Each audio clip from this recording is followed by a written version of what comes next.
Some places don't just remember their past, they hold it. Stand on the cliffs of Aquinnah, on the western edge of Martha's Vineyard, and you feel it at once. As if the land itself is breathing beneath your feet. A presence older than the lighthouse, older than the island, watching from the clay and stone. A giant, some say, carved into the memory of this place.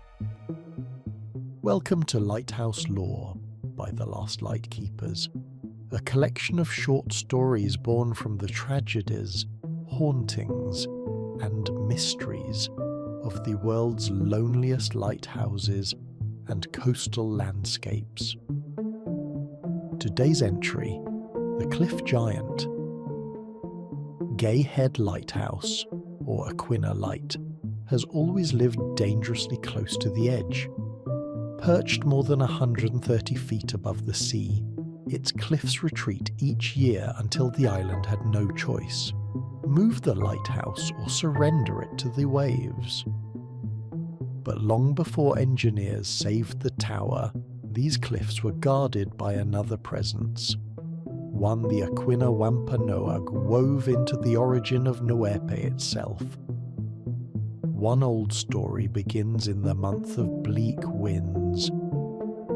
Takanash, carried across the sound on a drifting sheet of ice with only his dog beside him, landed hard on the shores of Martha's Vineyard.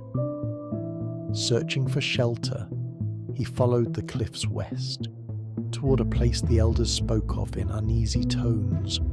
The wind shifted, the dog froze, and in the mouth of a cave dark as a storm cloud, Takanash sensed something, huge, silent, waiting. A shape in the shadows began to rise. First came a pale glint, hair catching what little light remained, then shoulders broad as a great pine, a form unfolding until it towered higher than any tree on the island. Stepping forward, its features surfaced, skin like midnight clay, hair and beard white as gull feathers, eyes shockingly bright, yet with two large, green, sea-stained teeth.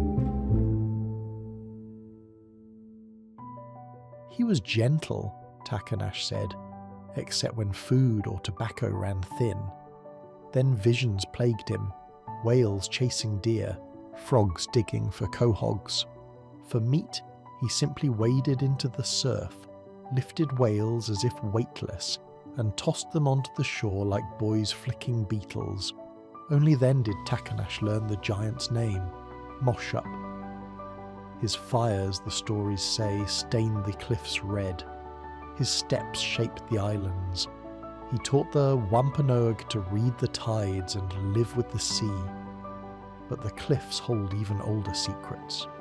When storms tear open their layers, fossils of ancient creatures emerge. Claws, shells, bones. Some so strange visitors whisper they might belong to the giant himself. And perhaps that whisper is its own kind of truth.